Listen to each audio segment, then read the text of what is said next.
வணக்கம் நண்பர்களே, எல்லாரும் எப்படி இருக்கீங்க? நல்லா இருக்கீங்களா? இன்னைக்கு நான் எங்கே இருக்கேன் அப்படின்னு பார்த்தீங்கன்னா, திருச்சிராப்பள்ளி மாவட்டத்தில் இருக்கக்கூடிய ஸ்ரீரங்கம் அப்படின்ற ஒரு இடத்துல அமைஞ்சிருக்கக்கூடிய ஸ்ரீ ரங்கநாதர் அவர்களோட திருக்கோயிலில் தாங்க இருக்கேன். ஸோ இப்போ இருக்கிறது நான் எங்கன்னு பார்த்தீங்கன்னா, அந்த கோயிலோட வாசலில் தாங்க. ஏன்னா நான் பிரமிச்சு பார்த்தது இந்த கோயிலோட அந்த ராஜகோபுரம் என்ன அழகாக இருக்குது பாருங்கள்.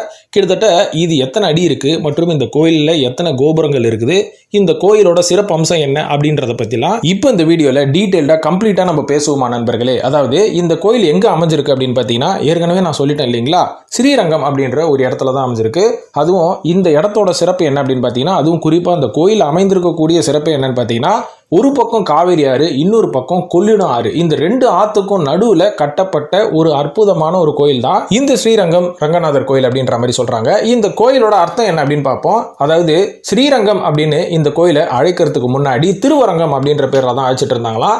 அரங்கம் என்பது எதை குறிப்பிடுது அப்படின்னு பார்த்தீங்கன்னா, நதிகளின் கிளைகளை தான், அதாவது கிளைகள் மாதிரி ஓடும் அந்த நதிகளை தான் அரங்கம் அப்படின்ற மாதிரி சொல்லுவாங்க.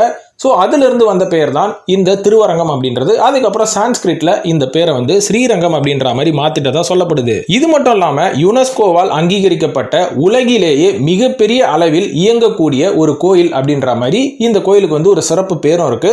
அது மட்டும் இல்லாம இந்த கோயிலோட மொத்த பரப்பளவு எவ்வளவு தெரியுங்களா? கிட்டத்தட்ட 67,96,000 ஸ்கொயர் ஃபீட் அப்படின்ற மாதிரி சொல்றாங்க. கிட்டத்தட்ட 156 ஏக்கர் பரப்பளவு கொண்ட இந்த கோயில் மற்றும் இந்த கோயிலோட அந்த ராஜகோபுரம் ஆரம்பத்தில் சொன்ன பார்த்தீங்களா, இந்த ராஜகோபுரம் இதோட உயரம் என்ன அப்படின்னு கிட்டத்தட்ட 239 அடி உயரம் கொண்ட இந்த ராஜகோபுரத்தை கிட்டத்தட்ட 2016 ஆண்டு ஏசியாலே ரொம்ப பெரிய டாலஸ்ட் ஒரு கோபுரம் அப்படின்ற மாதிரி அழைக்கப்பட்டதாகவும் ஒரு வரலாறு குறிப்பு சொல்லுது. இப்போ இந்த கோயிலை பத்தி இன்னும் ஒரு சில இன்ட்ரெஸ்டிங்கான விஷயங்களை பேசுறதுக்கு முன்னாடி இந்த கோயிலோட இந்த அம்சங்கள் என்னன்னு பேசுவோம். இப்போ நான் நடந்து போறேன் பார்த்தீங்களா, இது வந்து இன்னும் நான் கோயிலில் போலங்க. அந்த கோபுரத்தை தாண்டி உள்ள போனோன்னா கோயில் இருக்கும் அப்படின்ற மாதிரி நீங்க எல்லாமே எதிர்பார்ப்பீங்கல்ல, அந்த மாதிரி இல்லை. இங்கேருந்து உள்ளேயே ஒரு 1/2 கிலோமீட்டர் நடந்து போனோம். இந்த பக்கம் அந்த பக்கம் எங்கே திரும்பினாலும் ஒரே கடவீதி தான். அதுக்கப்புறம் நம்ம வந்து சேர்ந்தது ஒரு முக்கியமான ஒரு மெயினான கோபுரம். ஸோ இதுக்கு உள்ளே போனால் தான் நம்ம கோயில் வந்து உள்ள கோயிலுக்கு சென்றடைய முடியும், ரங்கநாதர் அவர்களை வழிபடவும் முடியும். இதுக்கு முன்னாடி செப்பல் எங்கே விடுறது, லக்கேஜ் எங்கே வைக்கிறது அப்படின்னு நீங்கள் கண்டிப்பாக உங்களுக்கு ஒரு டவுட் இருக்கும். இந்த கோயிலேருந்து லெஃப்ட் சைட் போனீங்கன்னா உங்களுக்கு ஒரு செப்பல் ஸ்டாண்டு தெரியும். இங்கே எல்லாமே நீங்கள் வந்து உங்களோட செப்பல் மற்றும் உங்களோட பிலாங்கிங்ஸ் எல்லாம் இங்கே விட்டுட்டு நேராக கோயிலுக்குள்ளே போனால் இந்த ஒரு அற்புதமான அம்சமான ஒரு காட்சி உங்களுக்கு வரும். இங்கேயும் சின்ன சின்ன கடை வீதிகள் தான் இருக்கும். ஸோ இதுக்கு மேலே நீங்கள் வந்து போகிறது ஒரு மிகப்பெரிய பிரம்மாண்டமான ஒரு கோயில், ஒரு கோயிலோட அந்த பரப்பளவை நீங்கள் பார்க்கலாம் அப்படின்ற மாதிரி நான் சொல்லுவேன். ஸோ இந்த இடம் வந்து ரொம்ப அழகான ஒரு அமைதியான இடம். இங்கே வந்து செல்ஃபோன்ஸில் நம்ம கேமராவே எடுக்கக்கூடாது. இருந்தாலும் நம்ம பர்மிஷன் வாங்கி தான் ஒரு சில விஷயங்களை வந்து நம்ம கேப்சர் பண்ணிட்டு இருக்கோம். ஆனால் உள்ளே போய் எதையுமே நம்ம எடுக்க போகிறதும் கிடையாது சட்டவிரோதமாக. சரி, இப்போ இந்த கோயிலோட ஒரு சில இன்ட்ரெஸ்டிங்கான வரலாறை பற்றியும் பேசுவோம். அதாவது இந்த கோயில் எப்போ கட்டப்பட்டது, அதுவும் குறிப்பாக இந்த கோயிலோட கோபுரம் எப்போ கட்டப்பட்டதுன்னு பார்த்தீங்கன்னா, அச்சுத தேவராயா அப்படின்றவர் தான் இந்த கோயிலை வந்து கன்ஸ்ட்ரக்ட் பண்ணாரு. அவரோட இறப்புக்கு பிறகு இந்த கோயிலை முழுசாக முடிக்க முடியலையா, அந்த கோபுரம் கூட பாதியிலேயே கட்டி நிறுத்திட்டாங்க. அதுக்கப்புறம் கிட்டத்தட்ட 400 வருஷமா இன்கம்ப்ளீட்டாக இருந்த இந்த கோயில் கோபுரம் வந்து எப்போ மறுபடியும் சீரமைக்கப்பட்டு கம்ப்ளீட் பண்ணப்பட்டதுன்னு பார்த்தீங்கன்னா, ஸ்ரீ வேதாந்த தேசிக மகாதேசிகர் அப்படின்றவர் வந்ததுக்கப்புறம் அந்த கோபுரம் கம்ப்ளீட் பண்ணது மட்டும் இல்லாமல் இந்த கோயிலை வந்து கம்ப்ளீட் பண்ணுறதுக்கு கிட்டத்தட்ட 8 வருஷம் ஆச்சு அப்படின்ற மாதிரி சொல்லப்படுது.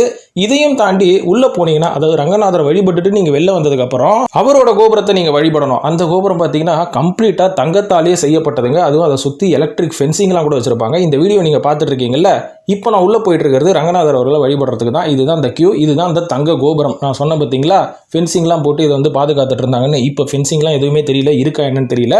ஆனால் ஆரம்பத்தில் போட்டிருந்ததா சொல்லப்படுது. இது மட்டும் இல்லாமல் இந்தியா முழுக்க எல்லா பார்ட்ஸ்ல இருந்தும் எல்லா வகையான டூரிஸ்ட் வந்து இந்த கோயிலை வந்து விசிட் பண்ணுவாங்க அப்படின்ற மாதிரி சொல்லப்படுது. அதுவும் இந்த கோயிலில் வந்து ஒரு சிறப்பான விழா, சிறப்பான நாட்கள் எந்த நாள் அப்படின்னு பார்த்தீங்கன்னா, மார்கழி மாசத்தில் வரக்கூடிய அந்த வைகுண்ட ஏகாதசி வந்து மிகப்பெரிய ஒரு பிரம்மாண்டமான ஒரு முறையில் வந்து இந்த இடத்துல வந்து செலிப்ரேட் பண்ணப்படும் அப்படின்ற மாதிரியும் சொல்லப்படுது.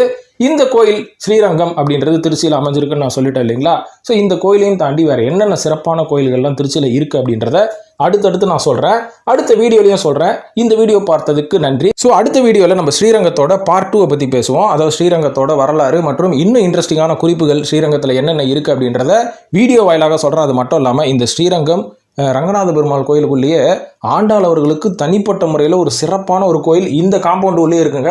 அது என்னன்றதை நம்ம அடுத்த வீடியோவில் பார்ப்போம். ஸோ தொடர்ந்து இந்த மாதிரி கோயில் சம்மந்தப்பட்ட விஷயங்கள், டிராவல் சம்மந்தப்பட்ட விஷயங்கள் எல்லாமே நீங்கள் தெரிஞ்சுக்கணும்னு நினச்சிங்கன்னா மறக்காமல் நம்ம சேனலை சப்ஸ்கிரைப் பண்ணிவிட்டு ரெகுலராக ஃபாலோ பண்ணுங்களேன். நன்றி, வணக்கம்.